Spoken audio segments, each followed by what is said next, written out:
All right.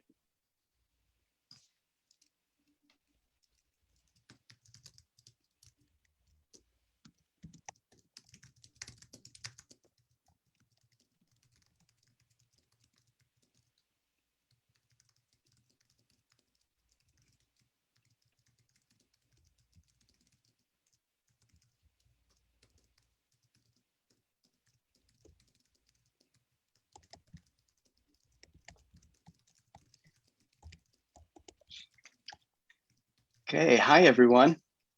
We are going to get started in a few minutes. Let's see here.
Yeah, if folks want to just give a shout out in the chat, that'd be wonderful to see where people are logging in from.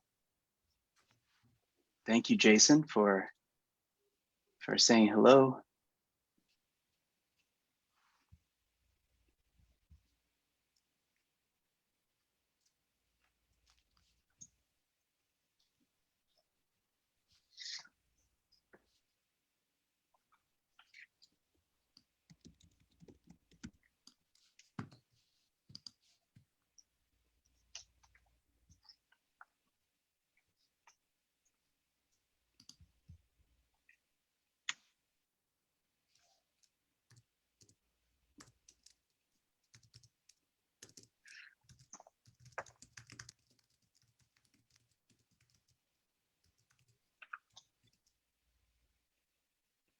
All right, wonderful. Thanks, Dina, for saying hello. Very excited to learn about your experiences teaching ethnic studies. Maybe we could hear from you on the Q&A portion of the panel. So please do stick around. And hello, Kristen. Good to have my Connecticut people here.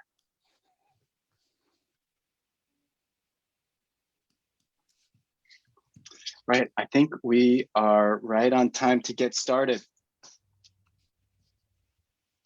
All right, thanks everyone. Well, let me just say welcome to everyone here who registered on Zoom, everyone who's watching on Facebook. This is a critical introduction to Pacific Islander studies for kindergarten through 12th grade.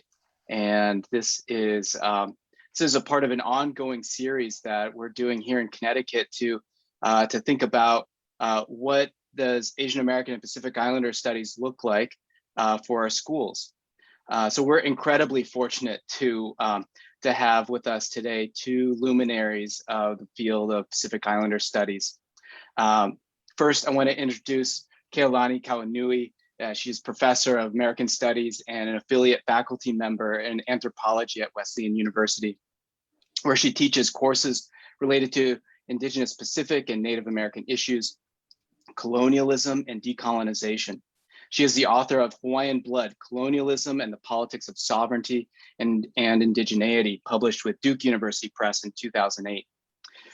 She also has Paradoxes of Hawaiian Sovereignty, Land, Sex, and the Colonial Politics of State Nationalism, also with Duke in 2018. And speaking of Indigenous politics, Conversations with Activists, Scholars, and Tribal Leaders with University of Minnesota Press from the same year, which features select interviews from her public affairs radio show, Indigenous Politics, which I've listened to many times, which aired on WESU in Middletown from 2007 to 2013. Her work is widely published in academic journals, including the Contemporary Pacific, Postcolonial Studies, Pacific Studies, the Hawaiian Journal of History, and Oiwi, Native Hawaiian Journal, and Hulili, Multidisciplinary Research on Hawaiian Well-Being. She is an elected member of the American Antiquarian Society and has held fellowships from the School of Advanced Research, the Smithsonian Institution, National Science Foundation, and a Fulbright in Maori Studies at the University of Auckland and Macmillan Brown Center for Pacific Studies at the University of Canterbury, also in New Zealand. Kawanui is one of 6 co-founders of the Native American and Indigenous Studies Association. Welcome. We're so happy to have you with us this evening. And then we also have Professor Keith Camacho. He is he's professor of Asian American Studies at the University of California, Los Angeles. He is also the author of Sacred Men, Law, Torture, and Retribution in Guam, published by Duke in 2019. He's also the editor of Repin, Pacific Islander Youth and Native Justice, University of Washington Press, 2021, and the former senior editor of AmerAsia Journal. His research has been supported by the American Council of Learned Societies, the Fulbright Program, the John Simon Guggenheim Memorial Foundation, and the Luskin Endowment for Thought Leadership. Otherwise, Professor Camacho enjoys facilitating educational workshops for the College of Micronesia, the Kuturan Chamorro Foundation, and the National Pacific Islander Education Network, the National Marianas Humanities Council, and the Pacific Islands Ethnic Art Museum, among other organizations.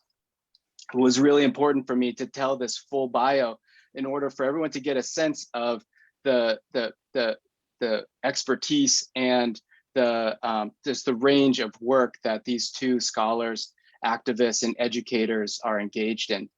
So before I go any further, I want to read our land acknowledgement from the Asian and Asian American Studies Institute. So I want to begin here now by acknowledging that we're here in Connecticut, and we live on the indigenous territories of the Mohegan, the Mashantucket Pequot, Eastern Pequot, Schaghticoke, Golden Hill Pagusset, Wengung, and Nipmuc. European settlers occupied this land by force and enriched themselves through the dispossession of indigenous peoples through land expropriations and genocide, as well as the enslavement of enslaved American Indians and Africans. It's also significant to recognize that through settlement, colonials cleared forests to build ocean crossing ships. These vessels fueled the cycle of conquest and imperialism that shaped not only the African slave trade, but also the US relationship to the Pacific Islands and Asia, one which is still maintained today. It is upon this acknowledgement of land and historical relations that we seek a more socially just future for all. We believe changing our public school curriculum is an important place to do that work.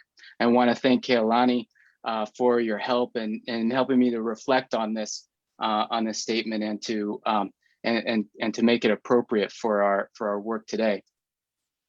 We're also here thanks to the generous financial support from CT Humanities and the Connecticut Historical Society, the UConn's Asian and Asian American Studies Institute, and as an ongoing partnership with the grassroots community organization, the Make Us Visible CT campaign.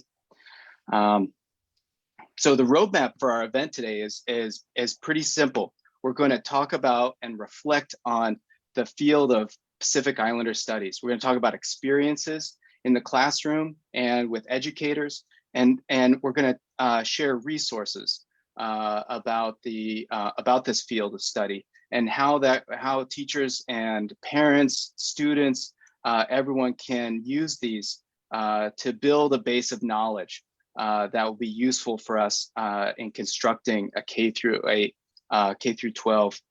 curriculum in Connecticut. And this is really important for us right now because the Make Us Visible CT campaign has been pushing for the passage of HB 6619.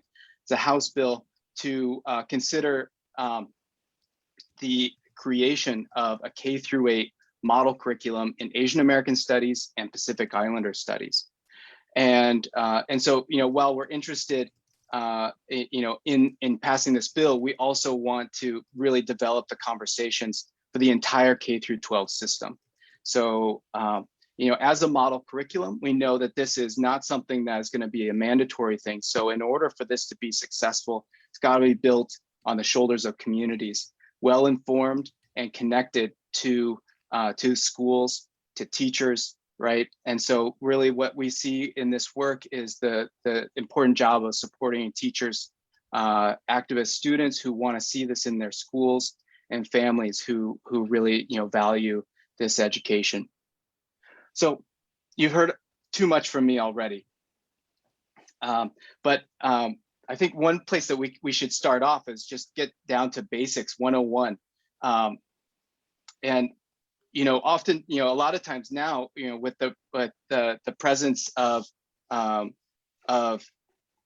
Asian Americans in the news a lot more, the term AAPI is often, has become more frequently used. But there are really significant differences between Asian Americans and Pacific Islanders. Might be important just to start off, but what's the difference between these two pan-ethnic groups? And they are each on their own right so vast and diverse. And what are the problems with the terms that we use sometimes that blend those differences, or don't pay attention to that, like Asia Pacific America or the AAPI, that kind of rolls off the tongue, but we don't really grapple with those terms. And what are the consequences of getting this wrong?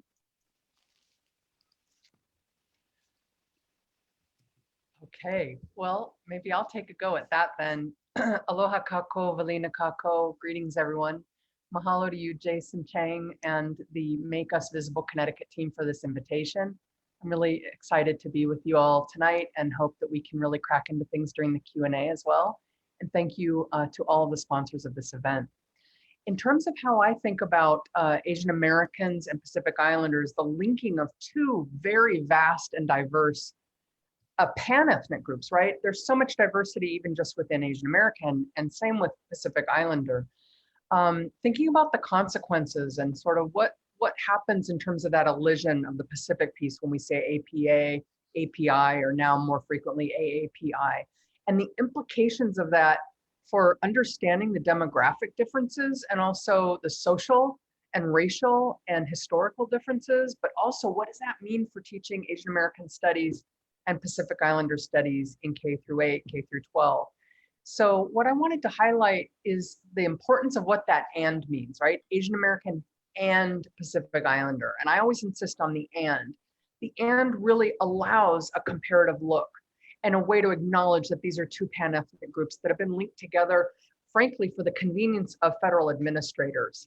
And there are different trajectories and timelines. Some people track that back to the first part of the Reagan administration, and other people have linked it back to the late 70s. The point is, it didn't actually spring from communities. It comes from a governmental top-down and a linkage. And I think a lot of that has to do with the role of the Pacific Islands being linked to the US interests in Asia proper, but also the fact that you have a lot of Asian migrants in the Pacific Islands. And then with some communities, especially amongst Native Hawaiians, you also have people who are Polynesian and Asian mixed. So, there's a lot of issues around that. But when I would talk about Pacific Islanders and Pacific Island studies, I'm Native Hawaiian myself. I'm Native Hawaiian on my father's side. My mother is white American. When I talk about Pacific Islanders, I want to go beyond Hawaii and Hawaiians, right? I mean, Hawaiians can end up being this placeholder where other islanders don't get their issues addressed or talked about at all. But for me, starting with that and Asian American and Pacific Islanders, and the implications of that, and to stop using Asian Pacific studies. When you do Asian Pacific Islanders or Asian Pacific studies, Asian becomes the adjective to describe Pacific rather than it being something in its own right. And think about right now, like you were talking about AAPI, or the news that we're hearing about the rampant violence that's against Asian Americans, and specifically about anti-Asian American racist violence. That really isn't targeting Pacific Islanders, right? People don't have to say PI, it's Asian American, and that's okay. Like, that's the other thing, is it can also deflect from what Asian Americans or Asian and Asian Americans are dealing with in this particular moment. So first and foremost, the disaggregation of the two pan-ethnic groupings. And then with each of us, we've got to deal with our own kinds of issues around the diversity within those groups. But the history of the conflict, I think, is important to note to avoid reproducing the problems of elision and erasure and invisibility. And part of what I want to also mention is that, for some of you may not know, and some of you may know this, it wasn't until 1997 that the Federal Office of Management and Budget revised its federal directive for data collection. And so basically you had, in 1997, the federal government telling any entity out there that receives even a cent of federal funding that they need to pull Pacific Islanders out of the Asian American category. And they crafted a new category called Native Hawaiian or other Pacific Islander. Not all the other islanders were so happy that Native Hawaiian is first. I will acknowledge, though, that a lot of that political battle came from the late Daniel Akaka, who was Native Hawaiian and Chinese. And so it's Native Hawaiian or other Pacific Islanders. And it wasn't until the 2000 census that that was the first possibility. But that means that every sort of questionnaire in employment, even Wesleyan University, where I teach, which is private, still receives federal funding. Wesleyan, by 1997, should have changed the data collection for students, staff, faculty, and so on. That said, Native Hawaiian or other Pacific Islander refers, according to the federal definition, to a person having origins of any of the original peoples of Hawaii, Guam, Samoa, or other Pacific Islanders. And so I'll just jump a couple quick things, not to inundate people with statistics, but as I mentioned, the 2000 census was the first time that this category was a possibility. That was also the first time that the US Census allowed people to check more than one racial box. And so, you had a high number of Native Hawaiian or other Pacific Islanders click the combination with one or more races. So that also is complicated, because you can have somebody who's Samoan and Black, or Native Hawaiian and Chinese, right? Or Chamorro and Mexican, and so forth. But also, by the time you get to the 2000 census data, the results, it's the first time of that disaggregation. And yet, because we know that every time the census data comes out, every 10 years, they always compare it to the last census. So here we had our first chance at disaggregated data, and they had to re-aggregate to do the comparison to the 1990 census.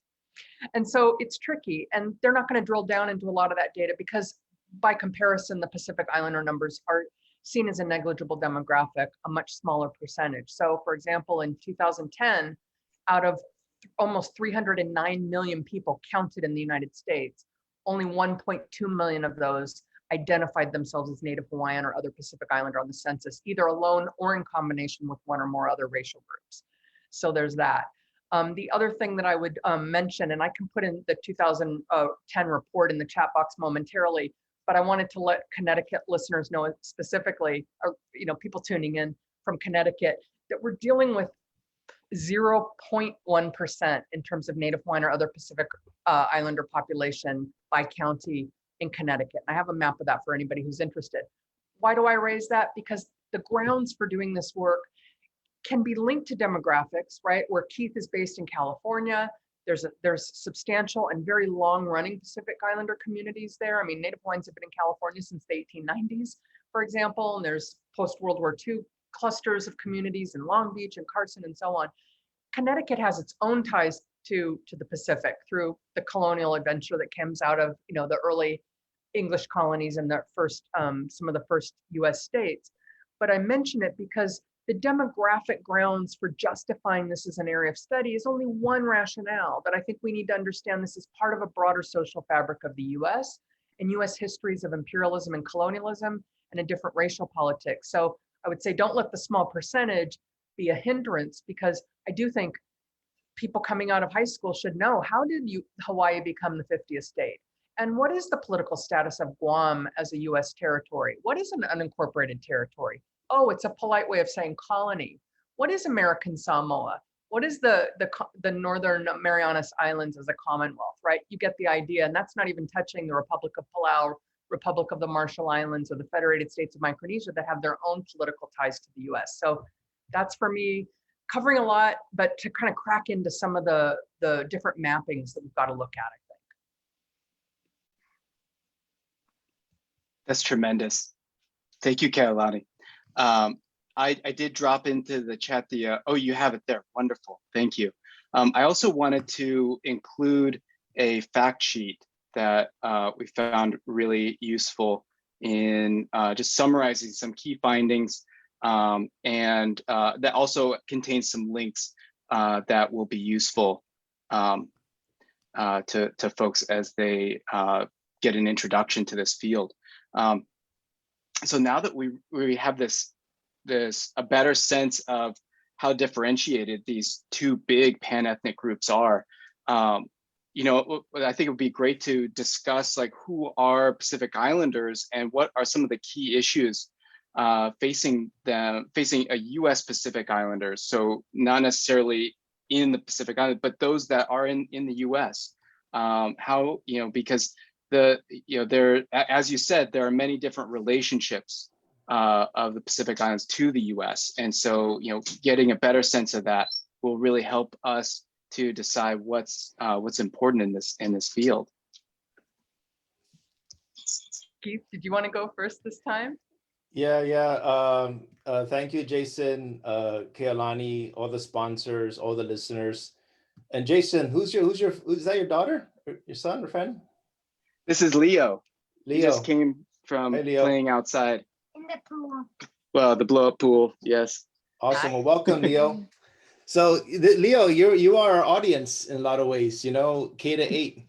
And I just want to, you know, piggyback on what Kealani has shared, you know, in terms of like Pacific Islanders in the continental US or Connecticut or California. And, you know, as Kealani mentioned earlier, there's a lot of great distinctions between the communities. But in very short form, you know, there's also a lot of rich histories and kind of contributions from these islanders. Many of them are located in Arkansas, in Washington and California. Many communities, the more popular and known ones are like Native Hawaiian, like Kealani's Native Hawaiian. I'm Chamorro. I'm from Guam and the Mariana Islands in the Western Pacific. I think, you know, conceptually, I think a really good base, as Kealani noted, is when we think of the Pacific Islands and the diaspora, we're really thinking of a large space, really got to expand what we think of as not only Oceania, but also the US empire, the US government, US wars. We got to really think more expansively and not limit it to what we think of these 50 states. And so when we start to begin with that as a key teaching point with the youth and others and policymakers, we start to understand, you know, all these intersections that Kealani brings up. But I have to tell you, in terms of like the who and what and why of island people, we're very diverse. Many follow the Christian faith. Many are also have different social groups, political groups, many challenges, and I'm sure Kealani will add to these things. I think in the continental US, a lot of the challenges are around that disaggregation that Kealani noted, that you hear this at the grassroots level, you hear this at the policy level, you hear this at the level of the arts and the humanities. And that is to say, not just representation and disaggregation, you know, who and what's a Native Hawaiian, who and what is a Chamorro, who and what is a Marshallese, but also the self-identified people of these communities articulating their needs and goals as they see fit with regard to the different social, political, religious communities, right? And so I think, but I have to say, in terms of a K-8 education, there's so much things to go off that many youth, including Leo, would benefit from. and we can get more into the teeth of that later. But I mean, just in terms of pop culture, if you know The Rock, you know the Pacific Islands. You know, you feel me, Leo? If you know The Rock, you know the Pacific Islands. You know, Jason Momoa, you know, that's Kealani's cousin, right? If you wanna get an Instagram of Jason for all the youth out there, you know, talk to Dr. Kealani, she'll hook you up. But you know, but seriously speaking, yeah, seriously speaking, it's that the you know the popular culture orbit, the political orbit, all these things are intersecting. And what's been a major challenge with a lot of our communities, and I say our in a very kind of inclusive, critical, contested way, is that, you know, it's a self-identification, it's a self-representation, where we're not limited just only to pop culture, but to this range of issues. And I really think that why I'm really grateful to Jason, Kelani, and the sponsors here is because K-8 education, you know, the national standards, the children's books, the films, that's a great entry point from which we can really broach some of these issues and really challenge the youth early on in these kinds of debates. So when they do become these policymakers, when they do become these professors at Wesleyan or Connecticut, artists, etc., they have the intellectual chops to talk it up and to really engage in deep dialogue. And I think if that's the spirit of public education, then great, let's do it. So I'm just going to stop there, and Kealani, feel free to add. Okay, great. Oh, wow. Okay, so I will kind of zoom out a little bit to just kind of nail some of the regional differences, and again, tease out a little bit more about the US context in particular. So we talk about the Pacific Islands and Pacific Islanders, just like we're trying to, what I'm trying to point to of the disaggregation of Asian American and Pacific Islander, there's also the Asia Pacific is a regional kind of construction, which comes out of, you know, US Cold War politics. There's earlier iterations of it in terms of US imperial interests in Asia. And you also have the colonial project in the Philippines. I don't want to, you know, not acknowledge that. I want to acknowledge that. But when I'm talking about the Pacific Islands, I'm talking about the basin, also known as Oceania. So not the rim, but the, you know, but the basin, the Oceania as the whole. And this includes the cultural regions known as Micronesia, Melanesia, Polynesia, right? And now this is where it gets a little tricky, I think, for educators in K through 12, K through 8, is that often if the Pacific comes up at all, it's usually in the world cultures context, or whatever the key word for world cultures is, of teaching about, you know, Tahiti or Papua New Guinea and such. That can be done, but I would say that for people who are doing an ethnic studies initiative, which is what Asian American studies is, right? That comes not out of Asian studies or East Asian studies or South Asian studies. It comes out of Asian American studies. And that's an ethnic studies modality, right? What we would now call kind of critical race and ethnic studies. And so I don't think that K through 12 is responsible for teaching this vast array of cultures in Oceania outside of a world cultures context, any more than I think that people are going to try or need to try to cover all of Asian history and societies. That said, we got to move beyond, you know, the Moana and Disneyfication of the Pacific. And I think this is where the slippage gets complicated, is that a lot of Pacific Islanders have sovereignty claims as independent nations that are contested with the US federal government. So notice it's not Asian American and Pacific Islander American either, right? So there's something there that's a placeholder. I would, if I were, you know, an educator in K through 12, I would be trying to speak to the status of Pacific Islanders and to also understand the difference between those that are on the continental United States and those that are in the islands subject to US authority, first and foremost. That doesn't mean that I'm not interested in other parts of the Pacific. I'm just talking about prioritizing this within an ethnic studies project within K through 12 initiatives. And so within that, I would break it down into three main groups. Those that have indigenous status, Native Hawaiians, also known as Kanaka Maoli, Samoans from American Samoa, but Samoans from Western Samoa are coming as immigrants. They're not subject to US colonial authority in the way that American Samoans are. And then there's the Chamorro of Guam, also known as Chamorro from Guahan, also known as Guam. And then you've got Chamorro from the Commonwealth of the Northern Mariana Islands.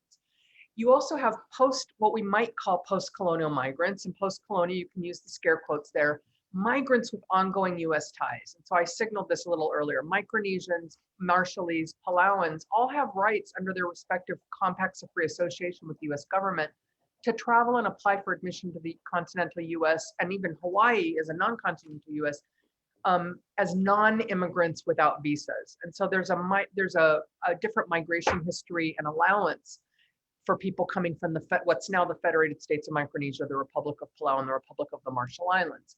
Those islands, as well as the Northern Mariana Islands, which now has a different status, are all part of what was known as the Trust Territory of the Pacific Islands that the US administered after World War II, and that was from 1947 to 1994. So that's its own distinct history. What does that mean? That means understanding why are Marshallese in Arkansas? Why were Marshallese in Arkansas some of the hardest hit with COVID deaths in the country? Marshallese in Arkansas, yes, as colonial migrants. How are they getting COVID at that rate? In Tyson chicken factories. There's a labor migration to Arkansas through the Tyson company, for example. That's just one example. And then there's Pacific Islanders that I would say fall into the immigrant category, and that would be Samoans who are not from American Samoa, but from formerly known as Western Samoa. Now it's just independent Samoa. And there's Samoans who come from Australia, New Zealand, other parts of the Pacific, Tongans, Fijians, Tahitians, Solomon Islanders. But those are very different statuses, and those statuses mean a different relationship to the U.S. Nation state, as well as the so-called American project. I would also want to just point out that 8 out of 10, this is the 2010 census data, 8 out of 10 Pacific Islanders in the United States are US born, right? And then also to just point to a couple other migration streams, you have American Samoans having a history around through sport migration, for Samoan women through nursing, through education, also through the military. And same with all Pacific Islanders that have US political ties, there's a very, very high representation amongst the military. And so I wanted to acknowledge that. And then there are other streams. You mentioned Christian communities. There's also Mormon communities in Utah. So a long-term stronghold of Polynesians in Utah, for example. That looks really different than kind of looking at Connecticut history. I mean, there were Hawaiians in Connecticut as early as 1809, long before the first Christian mission to Hawaii from New England that came out of Boston, and primarily those missionaries came from Massachusetts and Connecticut. They didn't go to Hawaii until 1820. So you have this, I mean, the colonial metropole for Native Hawaiians is here in Connecticut in many ways. And so there's these very particular histories. And I'm not saying that people necessarily need to translate that for kids, but I think once educators have a clearer picture in terms of the mapping, that's really important. And then Jason, if I could just take a couple more minutes just to talk about the consequences, right? The demographics are really different. So I talked about the low numbers, but I want to kind of circle back to the really different social economic status of Pacific Islanders in the US in comparison to Asian Americans as a general rule. And that has to do with military proportionality. When you look at the data of how overrepresented Native Hawaiians and other Pacific Islanders are in the US Army, for example, the data compares them to Black people and American Indians. It doesn't compare them to Asian Americans, for example.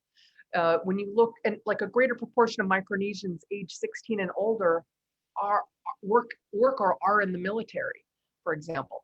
Health rates, higher rates of Pacific Native, I'm talking about US Pacific Islanders, higher rates of heart disease, cancer, diabetes, and deaths from HIV and AIDS, right? Native Hawaiians are over 5 times as likely to experience diabetes between the ages of 19 and 35.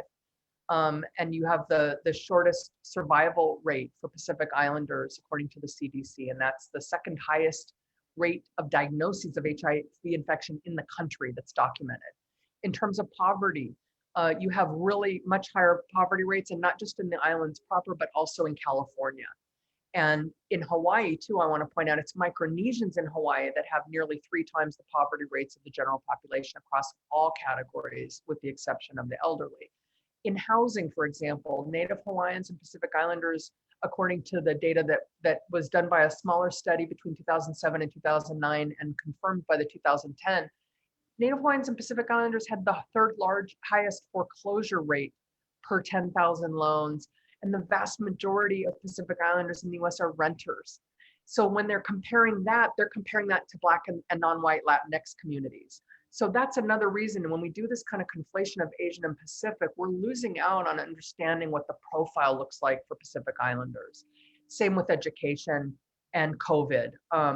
With Pacific Islanders in terms of college education, the comparison is with African Americans, not Asian Americans and whites, for example. And I want to frame, I know that within the Asian American category, there's also a whole set of hierarchies, right? That we could look at Southeast Asian Americans and look at those data will look different than East Asian Americans that have a longer history within the US and so forth. And there's a lot out there on COVID, but I'll hang back for now. Thank you. That was just tremendous. Thank you so much, Kealani. Just to kind of summarize, I'm thinking of the ways that we've started off talking about the erasure of Pacific Islanders comes as a convenience, right? To these larger projects of military occupation to imperial expansion, and that one of the costs of that is, or one of the results of that is that these disparities generate really severe impacts on people's lives. And if we're thinking of a curriculum in Connecticut to have some kind of impact, it really has to address these individual dimensions of the population. And so I really appreciate you spelling out these different things, especially the different kinds of statuses. And that goes back to Keith's point about developing voices, right? That people can tell their own stories, and that we need to be seeking out those stories, because we understand the impact of those differences through their voices. And so that's another important reason why it doesn't matter about the numbers. It matters about the representation and the inclusion, right? And so this is really a significant dimension, I think, of what we want to underscore with Pacific Islander studies. But I did want to ask if you would like to, you've touched on it a little bit, but I just want to give another opportunity to kind of think of maybe the differences between, say, Pacific studies and Pacific Islander studies. Do you feel like you addressed that well, or is that something you have another point you'd like to make about that? How about you, Keith? Okay, the short form in my view is that Pacific studies, like Asia studies, Africa studies, Occidental studies, Oriental studies, etc. These are really studies, populated by individuals, states, governments, intelligence agencies, that create knowledge about a people, about a community, so they can control them. And that knowledge comes out of the Cold War, that kind of area studies formation. That Pacific studies does have a genealogy in that, in the sense that some of the earlier forefathers, if you will, because that is mostly guys, really set out to study islanders in Micronesia. When Japan, these are, Kealani mentioned the Trust Territory, the Pacific Islands. My father from what's now called the Commonwealth of Northern Mariana Islands was a citizen of the Trust Territory. He had a UN passport. But before the UN passport, his parents, my grandparents, the late Francisco and Rosa from the village of Chalampio, Saipan, my grandparents were Japanese subjects. They weren't Japanese citizens. And so, area studies comes out of this formation. What do we do with these former German, former Japanese, former colonies? And we're reordering the world, we meaning the West, right? And so all these academics, anthropologists, historians flood Oceania, Melanesia, Micronesia, Hawaii, etc. All these intelligence agencies, they're having conferences together, etc. They're talking, they're exchanging all these materials. That's area studies writ large, right? And Pacific is part of that. Pacific Islander studies, on the other hand, is indigenous led, it's feminist led, women led, it's community based. It's a project of decolonization, social justice, very different framework from what we think of as the area studies paradigms. They do intersect, there is overlap. I'm not trying to say that doesn't exist, but whereas the former comes out of the think tanks that are affiliated with the Department of Interior, the state, the CIA, the FBI, all these language programs, 1930s, 40s, 50s, 60s, 70s, that's area studies. Pacific Islander studies, ethnic studies, indigenous studies, Black studies, queer studies, very different liberatory social justice paradigm. We're in this case, we really feature, Leo, just step out of the room. Leo's knowledge is just as important as what a story that a Native Hawaiian elder might want to share, what someone from Connecticut, a grassroots organizer, artist, all these folks, what they have to share. It's a very different set of pedagogies. It's a very, very different set of creativity and knowledge production. I like the latter. To me, it's more fun. There's a lot of things we can do with it. But I feel having understanding of both is really important for like potential teachers, people that lead these curricula. And Kealani really made a great point about political distinctions. One potential lesson module for K-8 could be on voting. You can do a lesson plan on voting, right? And the great stuff in Connecticut, all the voting, Democrat, Republican, Independent, however you want to spin it, who are the candidates out there, right? And then you can bring in American Samoa and Guam and ask them why they can't vote for president, right? And then talk about what are the efforts there and to talk about these political distinctions. So whether it's a fifth grade curriculum, an eighth grade curriculum, Pacific Islands, so even those political distinctions, there's a lot to kind of engage and grapple with. And this is why I said early on to really have an open mind and expansive sense of these curricula moving forward, knowing that there's flexibility in the kinds of things we could teach, K-8, voting modules being one of them, right? But again, going back to your question, Jason, there are great distinctions. Pacific Studies is an effort to colonize and control community. Pacific Island Studies is an effort to liberate and bring people together and address social justice issues. So that's really the two schools. That's right. And if I could, exactly, yes, and yes. The only things I would sort of add to that, or to kind of circle back, is that this is the thing around the voting is a perfect example, right? If we think about Asian American studies and the perpetual racialization of Asians and Asian Americans, no matter how many generations, of always being racialized as foreigner, outsider, perpetual foreigner, right? There's scholars in critical race theory who have documented that. With Pacific Islanders, if we bracket those who come as immigrants, it's forced inclusion, right? And that's through the colonial project, right? So immigration and colonialism, those are very distinct social formations, just like we wouldn't conflate immigration with slavery, right? Or colonialism with slavery. Immigration and colonialism are distinct social formations. They are different kinds of political projects. So racist exclusion, on the one hand, for Asian Americans, and then forced inclusion for those Pacific Islanders who come from places where the US has had a colonial relationship with them, and still second-class citizens, like the example that you used around voting rights, right? So that voting is an incredible way to get at this in the classroom, and so is what we call democracy. And I think it's another way to also get at the manifest destiny, right? The myth of American exceptionalism. The other thing I would just point out for people is that if you're not familiar with Pacific Studies as area studies, which has its baggage, it was far from critical of imperialism, colonialism, and militarism when it emerged, right? Because it was on behalf of US strategic interests in Asia during the Cold War, right?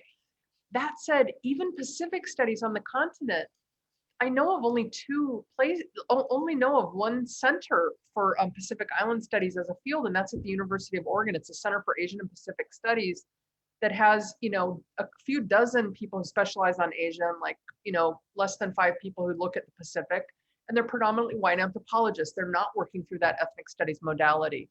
There is a different kind of project I'll highlight at San Diego State University has what they call a Center for Pacific Studies, but it's not Pacific as an area of study. It's actually around technical assistance and capacity building for islanders that come from US territories to get post-secondary education. So that's different, even though it's called the same thing. And I also want to point for people who are unfamiliar with Pacific Islander studies that Keith documented how different it is, or mentioned how different it is from Pacific studies as area studies. The ethnic studies version, what we're calling Pacific Islander studies, there is a program at the University of Utah as part of a 2016 hiring initiative, and they call it Pacific Island Studies, but it's an ethnic studies model. And so those are resources that people can look at to see kind of what's going on in higher ed that might inform the way people kind of do that kind of translation work to articulate that within a K-12 modality. This is incredibly useful, guys. Keith and Caroline, thank you so much, because when people are gonna, people will do their own research on this, and if they don't have familiarization with these terminology or the way that the knowledge that's created is structured, and the kinds of labels that are used to organize that knowledge, I think it could take you in really different kinds of directions, as you've seen, and ones that maybe not expecting. And so this is really useful also for folks who are building curriculum and want to see, looking at other examples to really identify the ethnic studies model as, as perhaps the best starting point for building into that, the K-12 modality as, as a way to then revisit these other things as contrasting viewpoints in, in how this place and these people are constructed. So this is incredibly useful. And I thought maybe we could shift the conversation a bit to talk about some of the other resources and readings and experiences. I really want to spotlight Keith, your work that you've done working with Pacific Islander youth, the experience you have with California's ethnic studies model curriculum, and and just to kind of share a little bit about the sort of the consequences, or sharing how kind of messy these things can be. I wanted to share a story about growing up in Indiana.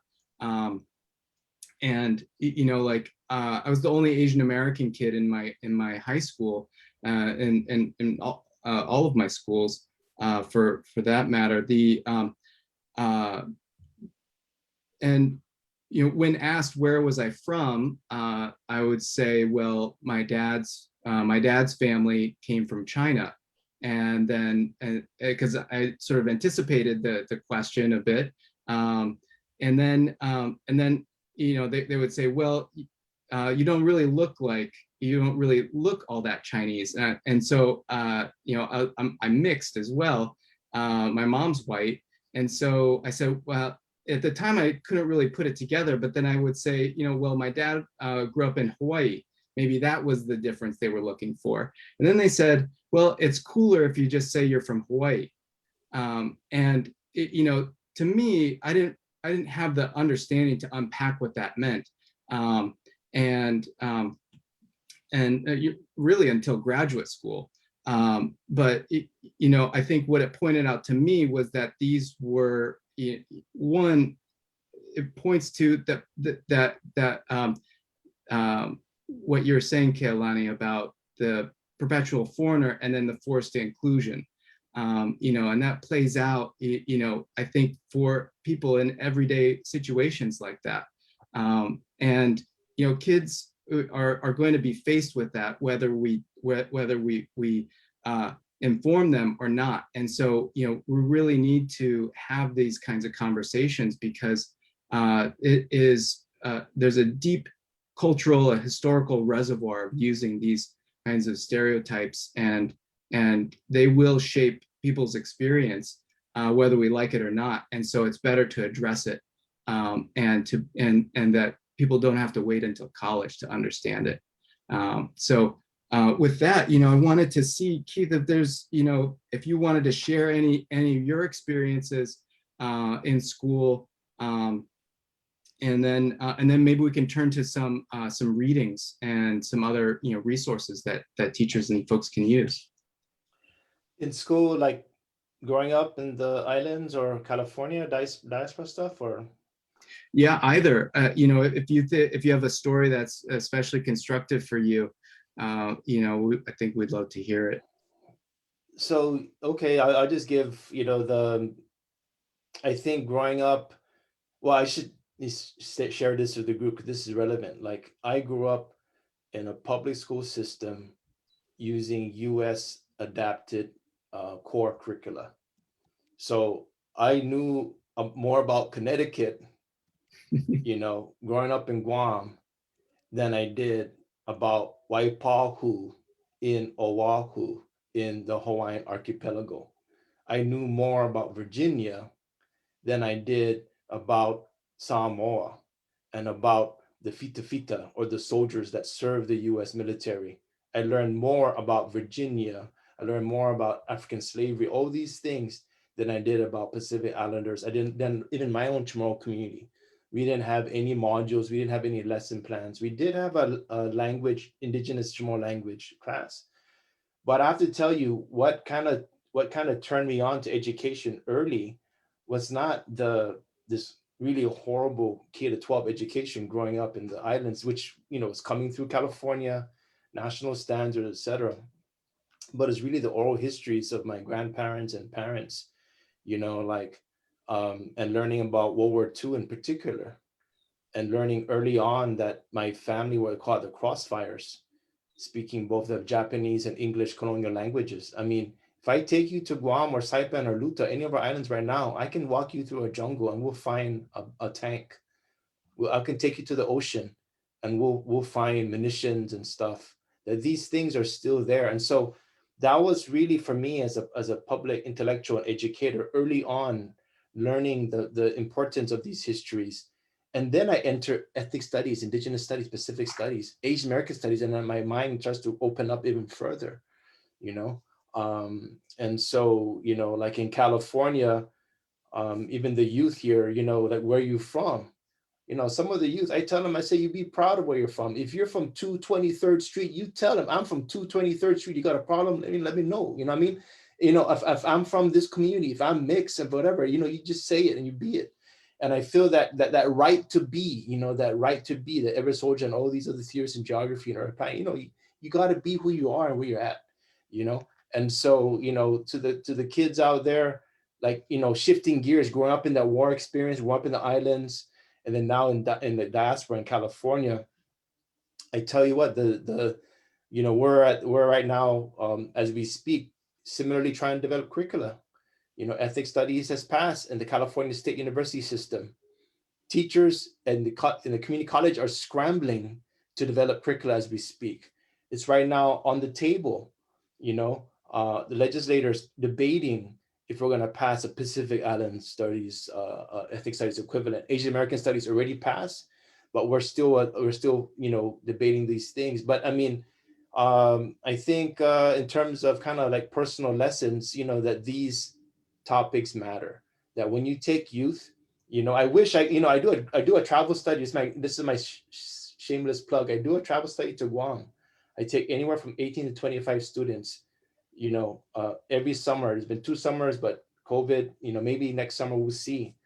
But that's a really great way to engage them in a kind of living world environment where they're out there. Things are very tactile, didactic. They're learning, they're touching, they're meeting people, and they're doing community-based research. I think in California and Connecticut, we can do the same. We can do the same with what we have. I mean, I gave voting as a module. And the reason why I gave voting as a module because it's something teachers in Connecticut can grasp right away, right? I can't pull a tank, a Japanese or US tank from Micronesia to Connecticut, but I tell you what, we can talk it up and talk shop about voting and politics and representation and sovereignty through a simple module. So I'm just giving these examples. There's many more, but yes, that these things, matter, whether World War II, whether migration, diaspora, political differences, representation.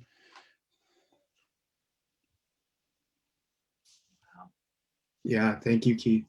I did want to just underscore what you were saying about the methods, because I think in addition to the content about what we teach, it's also how we teach, and connecting with people, connecting with material places, with land, with ecologies. I think is one of the hallmark methods in ethnic studies that really grounds people's experiences in multiple kinds of contexts. And so I would just really appreciate how you laid that out, and really gave us a window into that. And I mean, another example is to look at literature, right? You have a great recommendation. I wanted to see if you could talk that up a little. Yeah, so I have one recommendation, and it's a novel. It came out 2-3 years ago by a Maori being an indigenous person of Aotearoa, New Zealand, a Maori author, an award-winning novelist, Patricia Grace. And I love her work because I was telling Kealani recently that she does not think just about herself in her writing. She thinks outside herself. She writes outside herself, and she challenges the Maori indigenous community in many ways. And so her writing is so beautiful. And one of her most recent novels is called Chappie. And it's about this, young Japanese, a national who gets stranded in Aotearoa, New Zealand during the global flows that were World War II. And a Maori family takes him in. And he builds a community with his family. And he builds a community with Europeans and whites. He even travels to Hawaii. He has relationships with Native Hawaiians. All of this is happening while New Zealand's government and the United Kingdom are incarcerating Japanese, Italians, and Germans. All this is happening while xenophobia is on the rise. Another episode of anti-Asian hate. All this is happening while indigenous soldiers are fighting these colonial wars, where Maori are going off to fight wars for the United Kingdom, where Hawaiians are fighting wars for the United States, where Japanese are being interned in camps in all of the Americas while they're fighting for the United States in Japanese occupied Pacific Islands, right? So Patricia Grace, the novel is called Chappie. For the novel nerds, the literature nerds out there, for people who want to think it through, this is a great novel to really trouble our preconceptions and to really, in a beautiful, complex way. Because Patricia Grace, her writing is not about pointing fingers. Her writing is to really bring us into these worlds and to understand why Chappie, this young Japanese man, why he did what he did. What were the consequences? What were the benefits of? What are the things happening? And he was struggling with a world that was Japanese, that was Maori, that was white and Native Hawaiian. And Patricia Grace, kudos, Patricia, if you're out there, it's one of your better novels. And I think you all enjoy it on a cold, cold night in Connecticut with your hot tea or your beverage of choice. So that's one of my recommendations. That's awesome. That was good enough to even be on Reading Rainbow. Yep. I watched Reading Rainbow. Yeah, that was awesome. Yeah, and I mean, it makes me think too about one of the points that we made early on is that it's not about numbers, right? It's not about the numbers. It's about the lessons of power and how do you deconstruct individual experiences. And so I just love that example. And another, underscoring on why we need Pacific Islander studies. Kealani, can you talk a little bit about your recommendations on another side, kind of on the academic side, to understand depth, impact, significance? Sure. Yes. Thank you. I would mention an article I wrote, because when Keith and I were briefing to prepare for this, he said you should really mention your own article, which is titled Asian American Studies and the Pacific Question. And I think it's good for educators at every level to kind of get a sense of the mapping, and it lays out some of the political relationships, but also where the conflation comes from and what it has to do, because often people hear the Pacific critique of that inclusion as a question about you don't want to be with us. And so it also touches on solidarity politics, but also that people hear it in a different register. They hear it as though it's the Filipino or the South Asian brown critique of East Asian. And it's not that, it's something different. So I wanted to kind of put that out there as a resource, but I also wanted to highlight a recent piece that Professor Dylan Rodriguez, who's a Filipino scholar at UC Riverside, he's also the current president of the American Studies Association, just put out a couple, just late last month, called The Asian Exception and the Scramble for Legibility. And he's talking about this heightened period of anti-Asian violence and really challenging the question of anti-Asian hate, and really talking about how problematic that can be, because it can be then individualized without understanding the anti-Asian violence as part of a long history of US nation building and white supremacism. So that's more of a political critique. But I also wanted to just mention two super quick things from a different schooling experience. I mean, I'm a diasporic Kanaka Maoli. I grew up in Southern California. I have very strong ties to my dad's side of the family, which are on my closest kin are on the island of Kauai. And just the kind of layers of ignorance. I mean, West Coast has some kind of comprehension around something to do with Hawaiian in a way that's different than, say, on the East Coast, right? I think people on the East Coast have, or at least think they know more about the Caribbean than, say, the Pacific. But people, I visited my family in the islands every summer, and people just assumed that meant vacation. So that was a tourist lens. And it's like, no, my family live on Hawaiian homelands territory, which is the furthest thing from Waikiki. It's reserved lands for Native Hawaiians. Or, just the racial politics. Two of my closest friends in high school had lived in Hawaii for a short time. They were Okinawan and Mexican, and the Okinawan family was from Hawaii, and we were all connected, and they were understood to be the Hawaiians, right? And part of that has to do with how I present racially, but part of it was that idea in California or on the continent that anybody from Hawaii is Hawaiian, whereas Hawaiian, that's why I'm saying Native Hawaiian or Kanaka Maoli, is to have that indigenous specificity.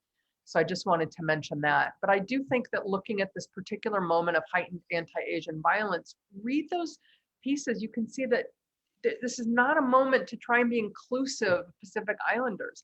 Pacific Islanders are not constructed as an economic threat, right? Doesn't have the same history of racism around exclusion, always these exclusion acts. So, I mean, I do think that there's a different way of understanding these, that again, once, educators understand that kind of conflation of what it elides, can then try to figure out how to get at this in the classroom to have an understanding. And I would also mention that it's not all gloom and doom, right? Colonialism and imperialism, but we can also think about other ways to teach Pacific cultures, including US groups, through seafaring navigation, right?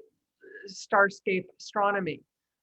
Also the climate crisis. I mean, in the Pacific Islands are being hit so hard with the rising tides, the evisceration of coral reefs, the toxic plastic everywhere. So there's ways to get at other parts of the Pacific that have to do with contemporary political issues that all of our youth are going to have to face. And then the other kinds of things around indigenous lifeways and indigenous knowledge. And I think voyaging and astronomy are two incredible ways to get at it through science modalities that isn't all about, colonialism and white supremacism and racism. The reason I have gone back to those, though, is that when we are talking about an ethnic studies project, is looking at, I think imperialism links them, right? But the colonialism and immigration are different modalities, but there is that broader US imperialist frame. So clear. This is so illuminating, guys. I'm just, constantly struck by, just thinking back even a couple of years ago about, the maps that were being generated when we had flared up talks between North Korea and the U.S. And this really specific kind of metric about that missiles could reach Guam was a really significant kind of threat that on the one hand really marked Guam as like a frontier of the U.S. right? At the same time, it generates this kind of the enemy alien kind of image of East Asians, and so in just as you're saying, Keilani, the relationship between those two forms of racialization are deeply interlinked, and we see those even today. And so just to reinforce that these the readings that you've suggested and I dropped in the chat are ways of unpacking that, and and they will continue to be useful blueprints for thinking about these kinds of problems. So we are running a little bit over time, and I did want to save some time for questions, but I think at this point it would be really useful to have Keith talk about some of the other existing curricula that are out there that people might find. If they did a search, they'd probably come up with the People of the Pacific curriculum from Utah, or the Teaching Oceania series. But there are a number of other things that that you've worked on too. Just wanted to hold space for you to explore those in any way you think would be useful. Yes, so the number one takeaway is that curricula plural exists. There are many precedents, by which, we have curricula by and about Pacific Islander communities at the university level and at the K-12 level. I was talking to Kealani yesterday, and I was giving so many examples. I mean, my dad grew up in a Chamorro language only curriculum. So he was learning math and sciences and all these things, geometry, English, reading, but through our native language, right? You have the Olelo Hawaii, or Native Hawaiian language schools. You have charter schools in Hawaii doing great things, place-based learning, indigenous-based learning, all these different things, bringing in people from the community to kind of really acknowledge their contributions. At the University of Hawaii Manoa, there's also the Pacific Studies program, Pacific Island Studies program. They have the Teaching Oceania series. That is really great in terms of content. So the Teaching Oceania series is a great starting point. It's co-authored by indigenous authors, Native Hawaiian, Chukis, Samoan. You also have white authors involved, people who've studied the Marshalls for many years, all these things. So it's a collaborative effort, right? And they have different modules there. You can get them online. I think Jason put them in the chat. The Teaching Oceania series, I think right now they have Gender in the Pacific, Introduction to Pacific Studies, Militarism and Nuclear Testing in the Pacific, Health and the Environment, Oceanic Arts, Continuity Innovation, and Islands of French-speaking Oceania. And I understand there's another one in the works. And so for our teachers out there, K-8, high school, university, I want to wish you that's a really great beginning point. The content is accessible. It's very readable. It's very manageable in terms of like, oh, I want to use this module. I want to go from here, right? And then the University of Utah Pacific Studies Initiative there with a bunch of really great folks. They're right now creating curricula as we speak, bridging community organizations, K-12 with the university, having an integrated, forward-looking ethnic studies, indigenous studies based curricula. And right now they have a summer pilot program and their efforts is to first build community. They already have the university and the administration supporting them. They're working with people in the community. And so, yeah, so the content is there.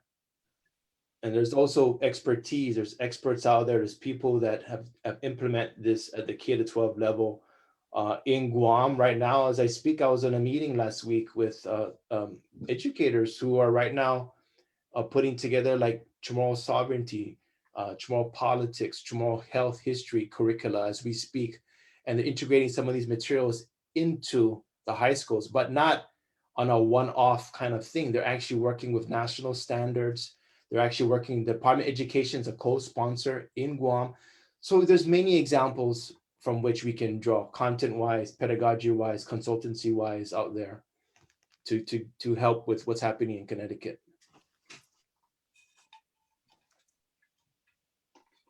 Yeah, thank you, Keith. I think you raised another good point about the kind of relationships, between communities, higher ed and schools that are going to be needed to effectively build this kind of curriculum. That's our hope with the Make Us Visible CT campaign, is that we would build capacity in our communities to have conversations, to be curious and rigorous about what these things can look like, and then also that we generate the kinds of capacity for the school system to support teachers. And so really, one of the things we're looking at UConn is scholarships for future teachers, so that they can get trained in this material before they even graduate. And so, this is, I think, the level of planning and thinking strategically about how do you build something, build the plane as it's flying, so to speak. But the critical parts are that we have, community input, and the teachers are supported, and we have the experts, who can, really vet the material. I am putting in some of the resources that we identified, and I wanted to have you, Keith, talk about the community of contrast report real quickly before we end. Yes, the community of contrast report, AAPI, Empowering Pacific Islander Communities, published a national US-wide policy report, and then one that's very specific to California. So some of what Kealani had shared is in this report earlier, around disaggregation of data, around the inequities in education, health, the disparities that exist right now as we speak, and primarily concerning Pacific Islanders in the US continent. And so this report is another great resource.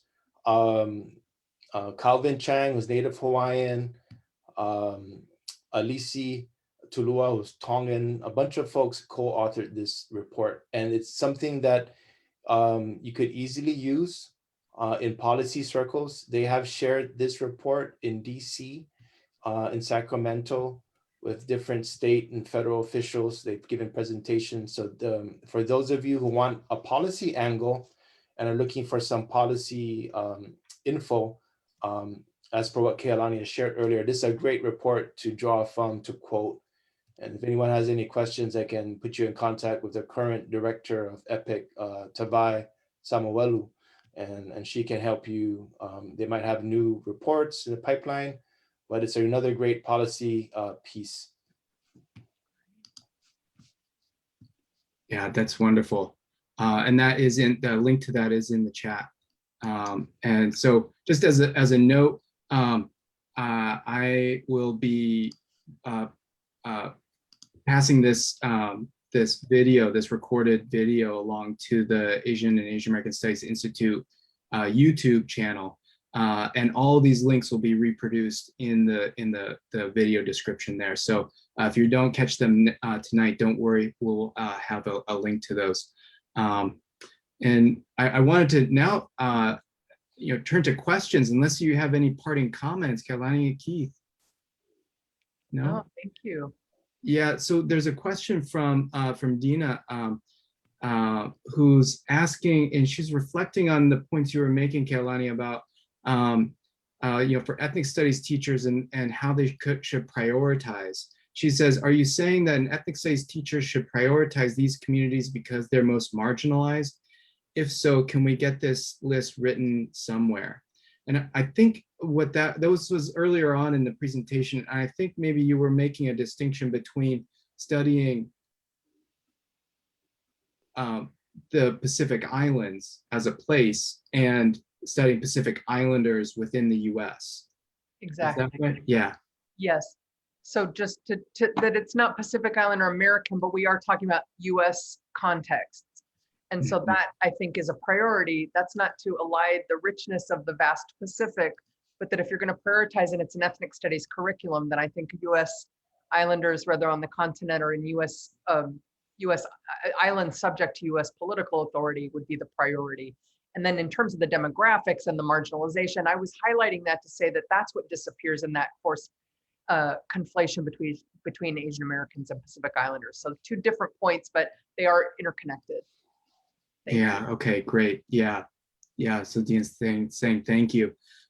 She also has another question about Filipinos, and we mentioned Filipinos in the presentation, and she's asking here that it's my understanding that Filipinos are considered Asian.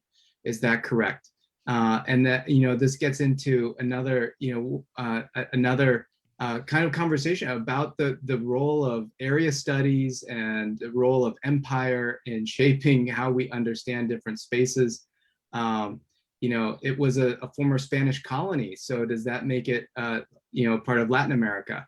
So there's a lot of different ways to cut that question, but it's I think in asking it and attempting to answer it, we get at many of those different things that are useful, that demonstrate how useful this area of study is and this form of this scholarship. So I'll ask you guys, how would you answer that? Kehlani, you go first. Okay, well, I think it depends on who we're talking about and when and where, right? So in California, I know that there's a long history of Filipinos historically through the Asian American movement fighting for inclusion as Asian. And there are also other Filipinos who don't identify as Asian. They identify with more of Malay heritage or indigenous heritage and might feel more comfortable in a Pacific Island category. I brought up the Philippines because I didn't want to make it all sound like it's only immigration and allied the fact that the US, went to genocidal war against Filipinos and that there's a colonial history there. So I just was wanting to make sure that I wasn't erasing that. But it's for me, it's not about adjudicating what Filipinos are because there's so much diversity, and there's also racial diversity within the category of Filipino, depending on people who code more as East Asia, like that maybe present more as Chinese in terms of depending on the region that they're from. And there's so much ethno-linguistic diversity in this place that we call the Philippines. So I think that depends on the historical legacies. We know that there's Filipinos that entered through the galleon trade in the New Orleans, right? In the much earlier than say Chinese or Japanese immigration to the West Coast, for example. So I don't necessarily want to weigh in on that, except to say that it depends on who you're talking to, and I don't want to adjudicate. But I did want to note that often when Pacific Islanders say, hold on this inclusion, right? It's a liberal gesture to include Pacific Islanders into the Asian American category. And I think a lot of people do it to mean well. It can do all kinds of violence, right? Like epistemological and social violence to erase the very distinct ways that Pacific lives are rendered very differently under US authority. So that's part of what I wanted to hear is I think some people hear it in the register as though it's the Filipino critique of the Asian American category. And that's not, I'm saying it's distinctly different than that. I talk about that in the article that's circulating in the chat box. So didn't mean to confuse things, but I mean, I think there's a lot of different answers to that Filipinos would answer. I don't want to adjudicate Filipino identity or Filipina or Filipinx identity for that matter. What Kehlani said. Yeah, I really love the way that you framed it in terms of who and where, because I think that's true for almost anywhere. And just to point out the really rich diversity within the Philippines, and that they have different relationships to Asia, in the same stories that you were telling, Keith, about your family. When you shift the position from which you're understanding the world, sometimes the empires or the forces of power aren't just US based, right? That there are other axes of power that are shaping those places. And so sometimes if we take just a US lens on things, then we kind of miss those, we miss the other ways that, say, like the Chinese diaspora has shaped the Philippines for centuries. And then, but having that understanding really then does inform our what we see in the Pacific, and kind of what I've tried to think of in my research as like imperial succession, or like cycles of conquest, in which there are these overlapping colonial regimes, as you pointed out, the Germans and in Fiji, and the Japanese, and Chinese claims to islands. This is an ongoing geopolitical conflict that climate change is exacerbating, and so that these will be the kinds of issues that children now growing up in 10 years, they will continue to see these issues arise, and they should be prepared to meet that with understanding these histories and these ways of knowing.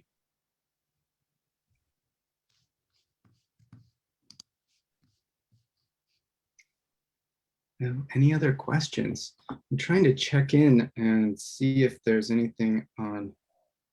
Is there a way for people Facebook. to post questions on the Facebook live stream, perhaps? Yeah.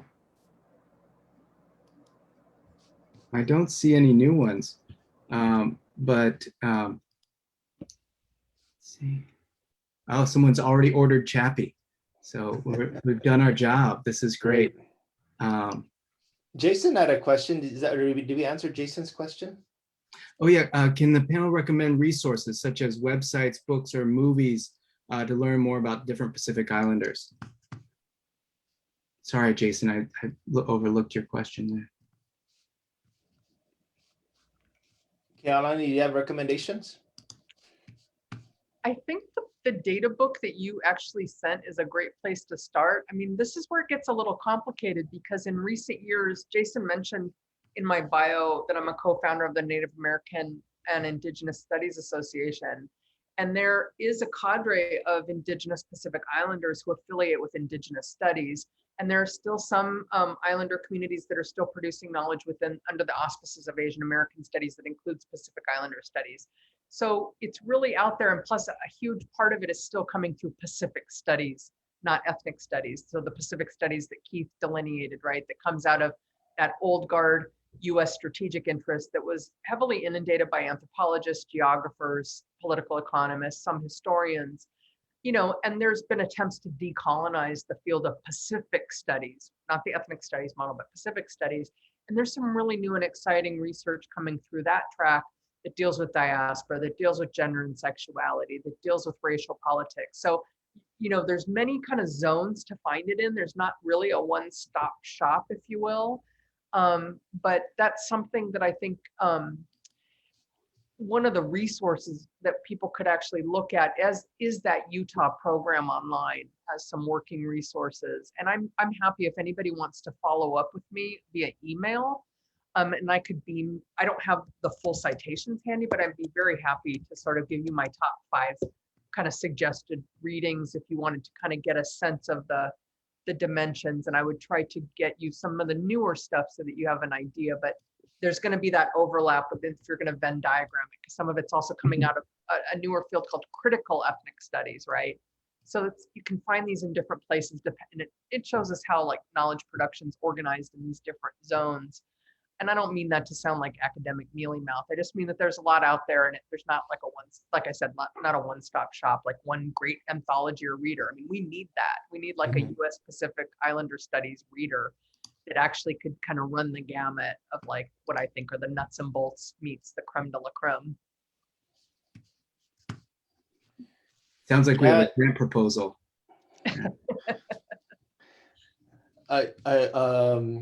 I'll just come to the launch party, okay? That when you two finish your Connecticut-based anthology, just let me know when you're having the cocktails and heavy poo-poos. I will not come if it's light poo-poos. I want heavy poo-poos.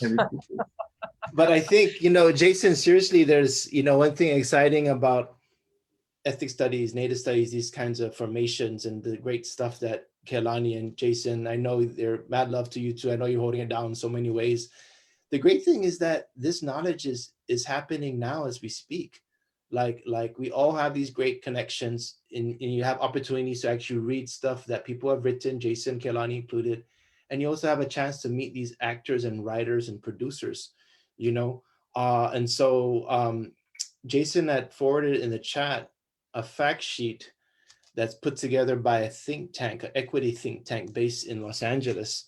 And I've been in contact with some of the folks there, but it's really those folks there, you know, if you're thinking film and cinema or television, there's a lot of Islander actors and writers that are just doing their thing, most of them independent, but there are some that are cracking the Hollywood scene. And you can get in touch with them. You can get in touch with them. You know, at least the independent filmmakers I know, they're very approachable, you know, and so there's and accessible. You know, I know of several, Kristen Marquez, who's Native Hawaiian, Alex Munoz, who's Chamorro. There's a bunch of people out there that are doing stuff. So even you can reach out to them, and they would be happy to share their cinematic works and what's in the pipeline and stuff like that. And so you actually have people we can talk to and meet, but also stuff we can read and just really inform ourselves. Yes. I would add to that there was an initiative that the federal funding stopped, but there was an initiative that went on for some good years called Pacific Islanders in Communication. Yes. And for anybody that looks that up online, there were some incredible Indigenous Pacific films that are great teaching tools. Oh yes, that's a great source. Not all of them, yeah. but a good number of them could work for a younger set. And also, I want to make sure too, I mentioned Pacific studies on the continent, the area studies, like we're problematizing area studies, Pacific studies. And I said that even on the continent, it hardly exists. I want to make sure to highlight the role of the University of Hawaii's Center for Pacific Island Studies. Mhm. It really has kept up with some of the challenges internally and to do some of that decolonizing knowledge work. But also that's another example because you've also got Hawaiians, Native Hawaiians coming through Pacific studies along with other islanders. You also have Center for Hawaiian Studies, and then you've got some incredible scholars in political science at UH, Noelani Goodyear Kaopua and Noi Silva, for example, doing Native Hawaiian and comparative work as well through an indigenous politics stream within poli-sci. So again, that's just one kind of microcosm of kind of where that's happening at University of Hawaii. I was highlighting the continental, but I don't want to erase what's going on. And then there's a whole field of Chamorro studies, right? So there's a lot happening in different pockets, and so that's the other part of it too, I would mention. You know, maybe if there isn't any other questions, you know, one other kind of common kind of, you know, social media, pop culture way that people encounter Pacific Islanders, at least Pacific Islander culture, is through, you know, through hula, through dance, through the haka. And I'm wondering if you guys can offer any, you know, kind of insight into, you know, maybe a reading or something that helps to kind of deconstruct that or kind of inform people what they're seeing. Because I think sometimes when we, you know, so you see something on social media, or it's just, you know, it's a clip that doesn't have any context with it. And, you know, I think that might be another useful, you know, way to welcome people into the conversation, to say, you know, you've seen this probably, and, you know, circulated in social media, but here's how you might think differently about it.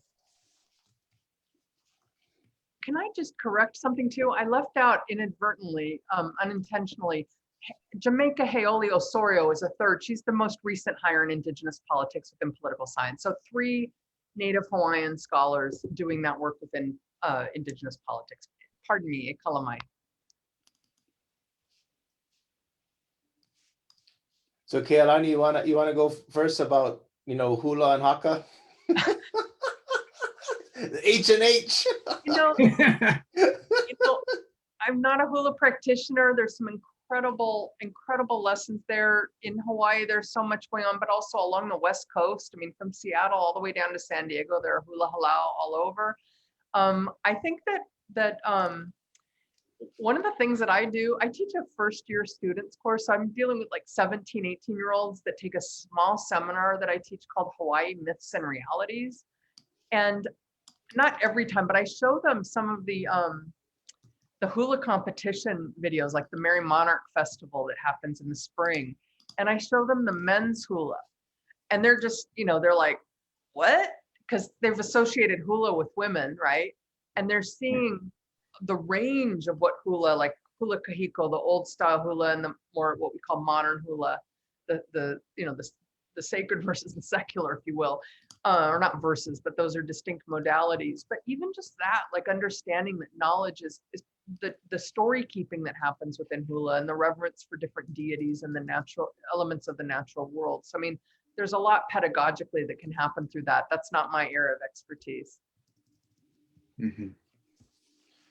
I think on the latter part of Jason's question, and this is going back to Kealani's plug, and I just put it in the chat around the Pacific Islanders communication, the documentary org that provides funding for Pacific Island films.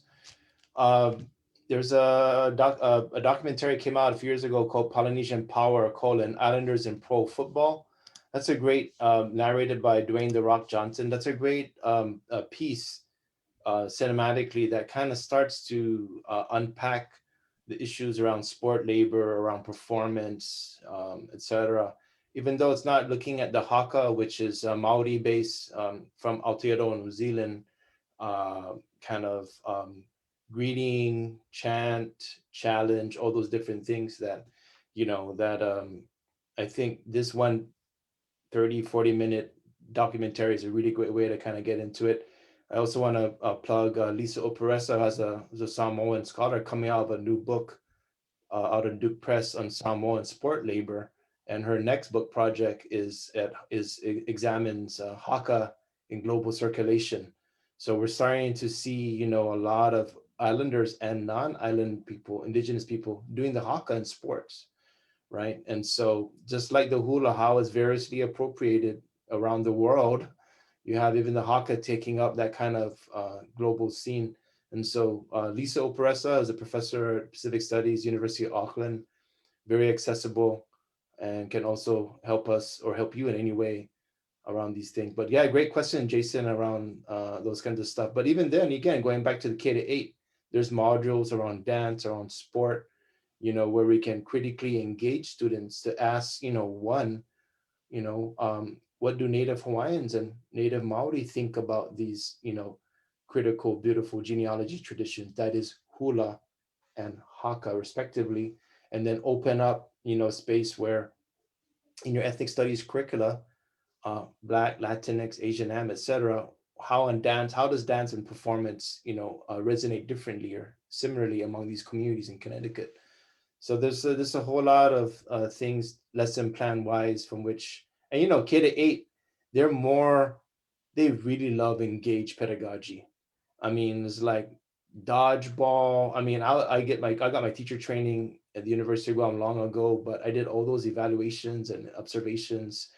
And I have a vivid memory of doing my elementary school ones. And all the kids want to do is play dodgeball and baseball. And they always wanted you to be on their team, And so, I mean, I can see how hula and haka being very, group, individual, and kind of very physically involved kind of activities. So you can have activity-based lesson modules. I'm just spitting out the lesson plans, given that this is a K-8 initiative, and potential law out there for audiences in Connecticut. I want to add to that too. I put in Lisa Operesa's link to Auckland University. She's an incredible scholar. She's an anthropologist who was trained at Columbia University and was based at University of Hawaii for a long time, which Keith knows. But I wanted to say the link that I posted in the chat box above that, I think is a film that does so many different things. It's called Kumuhina. And Kumu means knowledge keeper. And in this context, it's a kumuhula named Hina, who identifies as transgender, who is teaching elementary school kids. And one of the protagonists of this documentary, who's it's really between Kumuhina and this relationship with this youngster. This is somebody who is quite young. I can't remember the grade. I want to say maybe 4th grade, but not 100% accurate, and really grappling with gender liminality. And I think it's an incredible insight that gets at Hawaiian cultural traditions, colonization, and you'd have to kind of look at it to gauge how young you could show it in class. But there's so much there because Kumuhina also teaches in an elementary school teacher and talks about how they deal with their own gender liminality in relation to the Hawaiian struggle, the practice and traditions of hula, and in relation to their the children that they teach. And there's one youngster in particular who identifies as, says neither and both, right? And so it's an incredible moment, especially as, people are trying to really, keep up with making sure that we have space for trans and non-binary kids in our world. And so that film does a lot of different things. And again, maybe not the whole film, maybe clips of it, right? But that's something, and that aired on PBS. It was pitched to a mainstream US audience, and it does a particular kind of, it's very effective for a lot of different lessons. And she's a very engaged speaker. We had her out at UCLA a few years ago, very engaging. The students just loved her, really engaging speaker. And kind of, no, I just agree with Kelani was saying. I mean, so like that's someone to think about, like, should you develop modules on trans education, gender, sexuality. Kumuhina is a rock star, I mean, like she was in the class, like 3-5 minutes later, boom, the students are there. They stopped the Instagram, they stopped the Facebook, and they were just immersed. And so even from a teacher's perspective, a really good speaker, very interactive person. Yeah.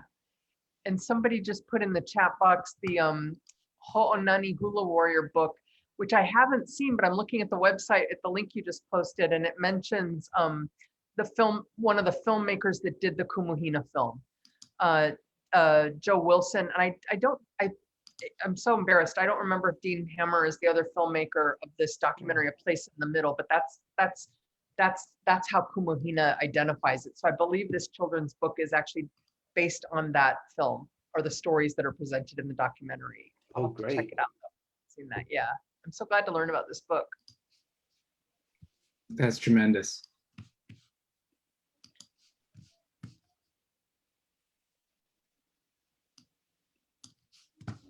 Yeah, wow. I'm putting together. We're all just looking this up on. Huh? We're all just looking it up right now. Yeah, I'm putting together my reading list for the fall, and I'm like looking up some stuff. So this is so thank you everybody for your recommendations. I'm like, okay, I'm starting to nerd out here, Yeah, this has been phenomenal. Kealani, the hour is long, and this has been just such a tremendous conversation.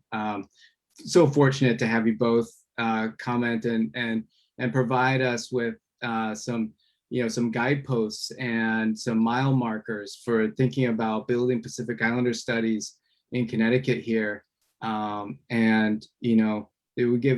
talked about rationales, we've talked about frameworks, we've talked about key concepts and critical questions. And these are all things that hopefully will continue to shape the conversation. And this is just the beginning. Hopefully that we will be able to keep building from here. And if we were in person, there would be people standing up and they would all be applauding right now. And thank you just so much for carving out the time to spend with us this evening, or this afternoon for you, Keith.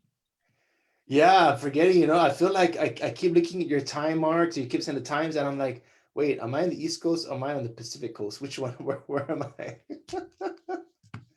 And sorry, I completely spaced. This book just came out last year, and I actually reviewed it.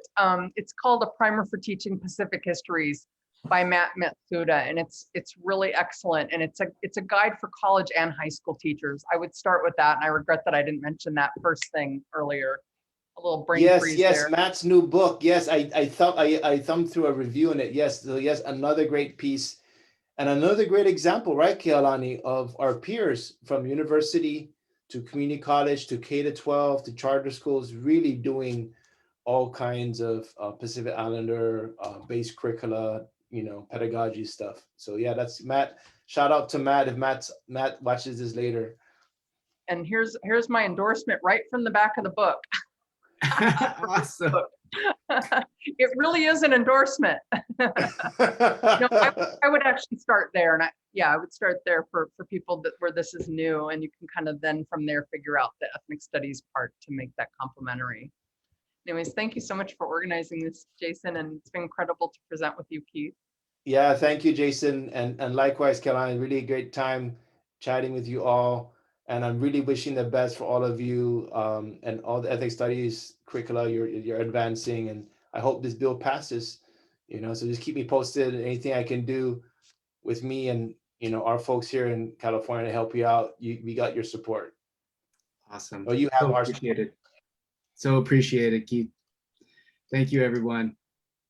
Okay. And just to reiterate, all these resources we're going to condense and we're going to have in the on the YouTube channel. So thanks, everyone. Take care. Take Thank care. you. Be well. Good health, everyone. Aloha. Take Mahalo. care. Bye.